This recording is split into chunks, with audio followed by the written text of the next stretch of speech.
అందరికీ నమస్కారం అండి. ఈరోజు ఈ ప్రెస్ మీట్ యొక్క ఉద్దేశం ఏంటంటే, సాధారణంగా ఎక్కడైనా కూడా ఒక నియోజకవర్గంలో 4-5 ఉండొచ్చు, ఆస్పిరెంట్స్ ఎంతమంది అయినా ఉండొచ్చు అవకాశాన్ని బట్టి. ఇక్కడ చేనేత వర్గానికి సంబంధించిన మేమందరం కూడా 70,000 దాకా ఉన్నాము కాబట్టి ఇక్కడ మేము టికెట్ ఆశించడంలో తప్పు లేదు. అడుగుతున్నాం, అధిష్టానాన్ని అడుగుతున్నాం.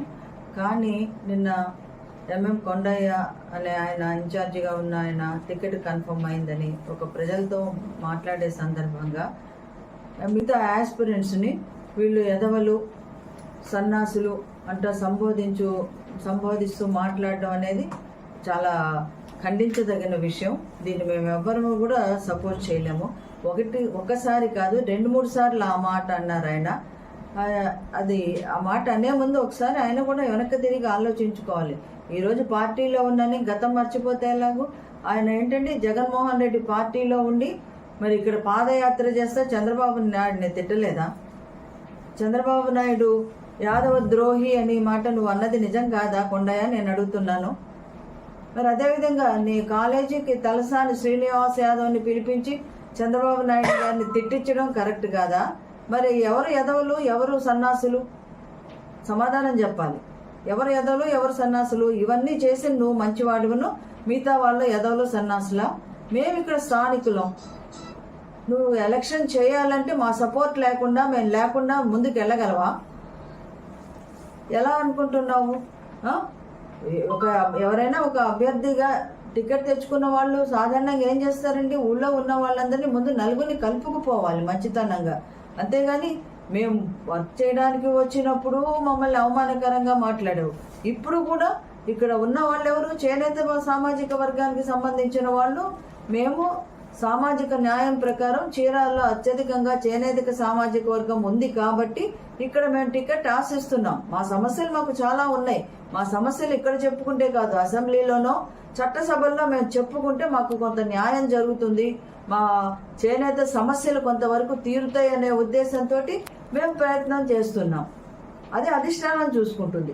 సరే, మీకు టికెట్ ఇచ్చినంత మాత్రాన మీరు ఇట్లాంటి మాటలు మాట్లాడడం, ఇప్పటి వరకు ఉన్న వాళ్ళందరూ కూడా కార్యకర్తలకు పార్టీ వాళ్లకు ఏం చేయాలో దిక్కుదోచని పరిస్థితి ఇట్లాంటివి ఉన్నాయి.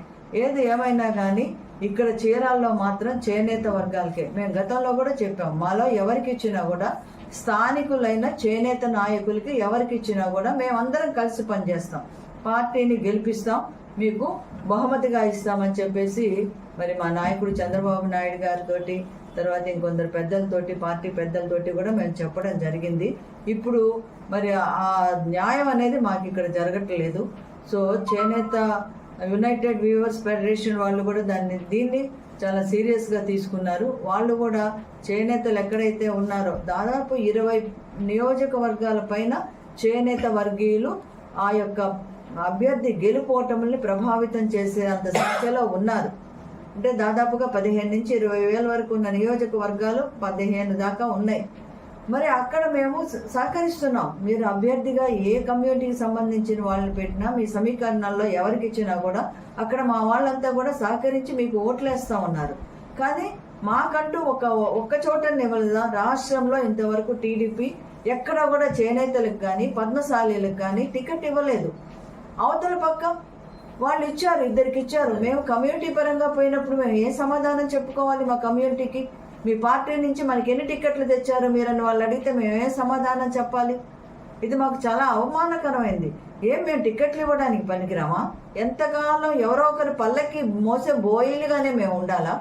కనీసం మా సామాజిక వర్గం ఇంత ఎక్కువ ఉన్న చోట కూడా మాకు టికెట్ ఇవ్వరా?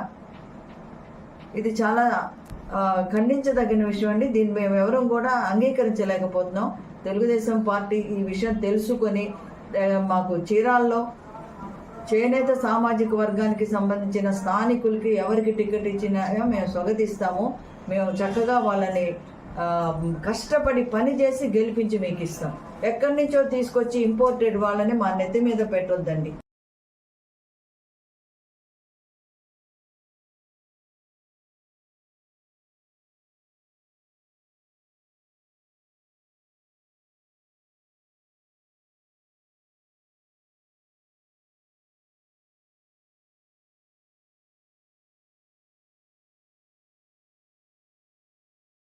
అలాంటి మాట అంటే మిమ్మల్ని ఏమనాలి?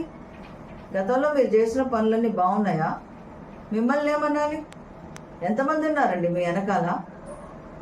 ఎంతమంది టీడీపీ నాయకులు కానీ ఎంతమంది మీ దగ్గరనే వస్తున్నారు? మీ చుట్టూ ఎంతమంది ఉన్నారు? ఓ 10 మంది లేరు గట్టిగా నిలబడే వాళ్ళు కూడా మీ ఎంప్లాయీసే. అట్లాంటి మీరు ఇతరులని మాట్లాడేవాళ్ళ? ఇది కరెక్ట్ కాదు. దీన్ని మీరు మార్చుకొని చేనేత సామాజిక వర్గానికి మొత్తానికి మీరు క్షమాపణ చెప్పాల్సిన అవసరం ఉంది. అప్పుడే వాళ్ళు మిమ్మల్ని మీకు ఒక అభ్యర్థిగా వాళ్ళు గుర్తిస్తారు, గౌరవిస్తారు. గమనించి ఈ విషయాన్ని చేనేతలకి, ముఖ్యంగా చీరాల్లో అత్యధికంగా చేనేత సామాజికం ఉన్నటువంటి ఈ చీరాల్లో చేనేతలకే టికెట్ ఇవ్వాలని చెప్పేసి మేము పార్టీ అధిష్టానాన్ని కోరుతున్నాము. మరి అట్లా ఆ విధంగా చేనేతలకి టికెట్ ఇస్తే తప్పనిసరిగా మేమందరం కూడా కలిసికట్టుగా మాలో ఎవరికైనా ఇవ్వండి, మేము పనిచేస్తాం అంటున్నాం. కలిసికట్టుగా పనిచేసి పార్టీని గెలిపిస్తామండి. చేనేతలు అంటే మొత్తం చేనేతల్లో దాదాపు 20 ఉపకులాలు ఉన్నాయండి. అందులో మెయిన్గా పద్మశాలి, దేవాంగులు రాష్ట్రం సపరేట్ అయిపోయిన తర్వాత 22 లక్షల మంది 22 లక్షల రాష్ట్ర వ్యాప్తంగా 22 లక్షల మంది ఉన్నారు. అట్లాగే పద్మశాలీలు కూడా 20 లక్షల వరకు ఉన్నారు. ఉమ్మడి తెలంగాణలో పద్మశాలీలు ఎక్కువ ఉండేవాళ్ళు, చాలా ఎక్కువ ఉండేవాళ్ళు. ఇప్పుడు మాత్రం కొంచెం మార్పు వచ్చింది. ఏమైనా వాళ్ళంతా మా సోదరులే.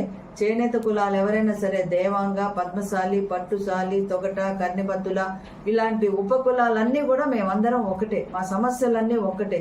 మేమందరం కూడా అవసరమైనప్పుడు ఉమ్మడిగానే పోరాటం చేస్తాం. సో ఇక్కడ చీరాల్లో దేవాంగులు ఉన్నారు, పద్మశాలీలు ఉన్నారు. అలాంటి చోట 70,000 పైగా ఉన్నారండి. మా అంతా చేనేత వర్గాలందరూ కలుపుకుంటే. ఇక్కడ అనేక పర్యాయాలుగా మేము చూస్తున్నాం. ఇక్కడ ఓసీలకు ఇస్తున్నారు, ఇంకెవరికో ఎక్కడి నుంచో అందరికీ నమస్కారం అండి. ఈరోజు ఈ ప్రెస్ మీట్ యొక్క ఉద్దేశం ఏంటంటే, సాధారణంగా ఎక్కడైనా కూడా ఒక నియోజకవర్గంలో 4-5 ఉండొచ్చు, ఆస్పిరెంట్స్ ఎంతమంది అయినా ఉండొచ్చు అవకాశాన్ని బట్టి. ఇక్కడ చేనేత వర్గానికి సంబంధించిన మేమందరం కూడా 70,000 దాకా ఉన్నాము కాబట్టి ఇక్కడ మేము టికెట్ ఆశించడంలో తప్పులేదు. అడుగుతున్నాం, అధిష్టానాన్ని అడుగుతున్నాం. కానీ నిన్న ఎంఎం కొండయ్య అనే ఆయన ఇన్ఛార్జిగా ఉన్న ఆయన టికెట్ కన్ఫర్మ్ అయిందని ఒక ప్రజలతో మాట్లాడే సందర్భంగా మిగతా ఆస్పిరెంట్స్ని వీళ్ళు ఎదవలు, సన్నాసులు అంట సంబోధిస్తూ మాట్లాడడం అనేది చాలా ఖండించదగిన విషయం. దీన్ని మేము ఎవ్వరూ కూడా సపోర్ట్ చేయలేము. ఒక్కసారి కాదు 2-3 సార్లు ఆ మాట అన్నారు ఆయన. అది ఆ మాట అనే ముందు ఒకసారి ఆయన కూడా వెనక్కి తిరిగి ఆలోచించుకోవాలి. ఈరోజు పార్టీలో ఉన్నని గతం మర్చిపోతే ఎలాగో. ఆయన ఏంటంటే జగన్మోహన్ రెడ్డి పార్టీలో ఉండి మరి ఇక్కడ పాదయాత్ర చేస్తే చంద్రబాబు నాయుడిని తిట్టలేదా? చంద్రబాబు నాయుడు యాదవ ద్రోహి